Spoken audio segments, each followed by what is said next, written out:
الجلاش صنف أساسي على سفرتك في أي عزومة.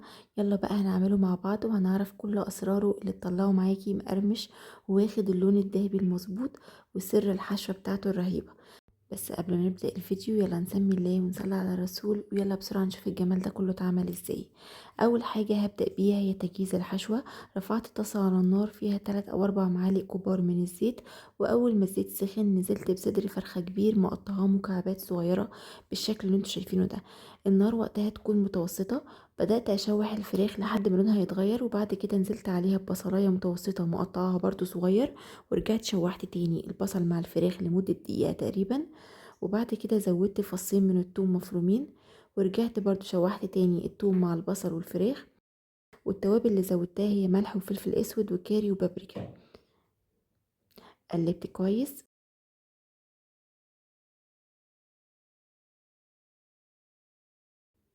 لو وصلتي معايا لهنا ما تنسيش تعملي سبسكرايب للقناه لو اول مره بتشوفيني على اليوتيوب، وفولو للبيج لو بتشوفيني على الفيسبوك او التيك توك.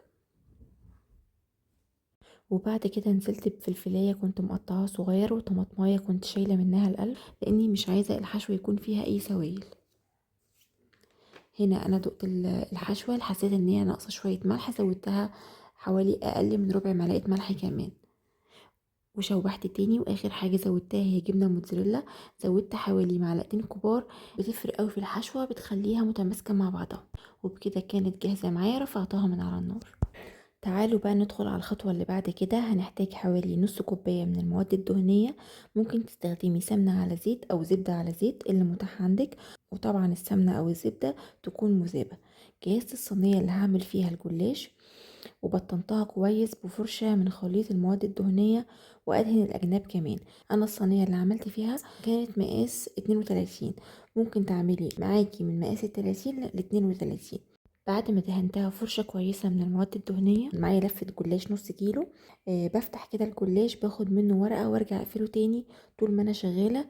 مش بسيبه مكشوف للهواء لان الجلاش معروف ان هو بينشف على طول. بفرد اول ورقة بالشكل ده. لو كانت كبيرة على الصينية ببدأ اتني اطرافها لفوق او لتحت، اهم حاجة بتنيها بشكل يكون مفرود. وببدأ ادهن ورقة ورقة بفرشة من المواد الدهنية خفيفة كده. معاكي تدهني لحد كل ورقتين. انا بدهن ورقة ورقة ومش بزود في السمنة، بدهن فرشة خفيفة قوي. طبعا زي ما قلت لكم انا مش حاطه سمنه لوحدها، انا حاطه سمنه على زيت. رجعت عملت الورقه التانية بنفس الطريقه، دهنت برضو فرشه خفيفه من المواد الدهنيه. هكرر نفس الموضوع لحد ما اخلص نص كميه الجلاش. كان عندي حوالي 16 ورقه جلاش، عملت 8 تحت و8 فوق. وبرضو بحط الورقه وعليها فرشه من المواد الدهنيه خفيفه كده. هكرر نفس الخطوات لحد ما اوصل لنص كميه الجلاش.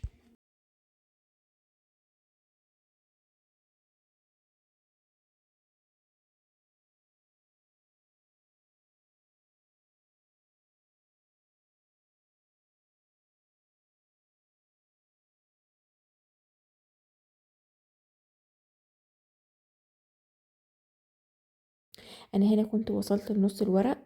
الورقة اللي انا هحط عليها الحشو مش بدهنها، نزلت بالحشو على طول ووزعته بالشكل ده. وبعد كده هبدأ اكمل النص التاني من الجلاش. زي ما قلت لكم لو في اي اطراف اكبر من الصينية انا بتنيها لجوه كده، وبرجع برضو احط بين كل ورقة وورقة وفرشة خفيفة من المواد الدهنية. زي ما انا قلت لكم ممكن تتنوها لفوق او ممكن تتنوها لتحت، تبقى مفرودة عادي، مش تبقى مكلكعة على بعض ولا فيها اي حاجة. بعد ما تستوي كل ده مش هيبان. وممكن تستخدمي من الاول صينيه تكون مستطيله على قد ورقه الجلاش وتفردي فيها الورقه على طول مره واحده من غير ما تتنيها. انا هنا كنت بكرر نفس الخطوات، بحط الورقه وبتني طرفها، وما بين الورقه والورقه كنت بدهنها برضو فرشه من المواد الدهنيه لحد ما اخلص كل كميه ورق الجلاش الباقي. الورقه دي انا تنيتها لتحت عشان اوريكم الفكرتين، ان احنا ممكن نتنيها لفوق وممكن نتنيها لتحت، هما الاتنين واحد مش هتفرق خالص.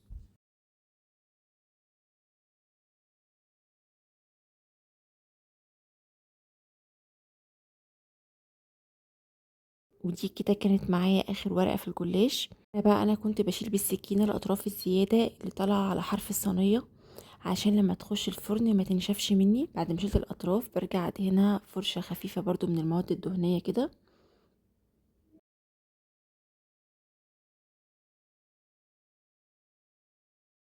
بعد كده ابدا اقطع الجلاش قبل ما يدخل الفرن.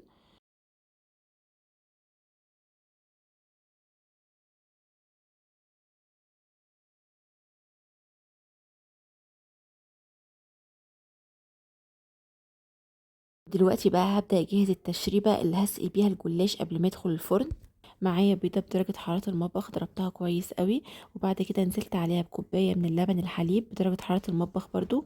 بدات اقلب البيض مع اللبن كويس، ونزلت بالتوابل ملح وفلفل اسود. الملح حوالي اقل من ربع معلقه صغيره من الملح، ورشه من الفلفل الاسود. والسر بقى اللي هيخلي الجلاش هش جدا وخفيف هو ربع معلقه صغيره خالص من البيكنج باودر.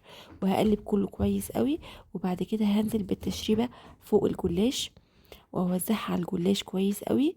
وكنت مسخنه الفرن على درجه حراره 180. هدخل صينيه الجلاش على الشبكه رف اوسط لحد ما يبدا لون الجلاش يحمر من تحت ومن الاجناب ومن فوق، احس ان هو اخد اللون الذهبي الفاتح ومش طري بقى، وشه مقرمش كده وناشف.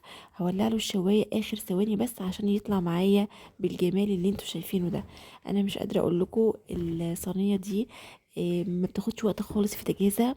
ممكن تغيري في الحشوات زي ما انت عايزه، ممكن تعملي بالجبن والبسطرمه والزيتون، ممكن تعملي باللحمه المفرومه، او ممكن بالفراخ زي ما انا عاملاه. مقرمش جدا، سامعين صوت القرمشه عامل ازاي؟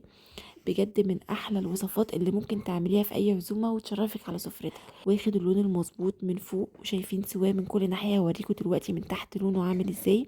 تعالوا نشوفوا شكله من جوه عامل ازاي، وشكل الحشوه وقد ايه هش ومورق جدا. يعني من الاخر ولا غلطه. وبكده نكون وصلنا لنهايه الفيديو بتاعنا النهارده. اتمنى وصفتنا تكون عجبتكم وتشاركوها مع كل اللي بتحبوهم، واشوفكم في فيديوهات تانية كتير بافكار كتير جديده ان شاء الله تنال اعجابكم. اخيرا ما تنسوش اللايك والشير.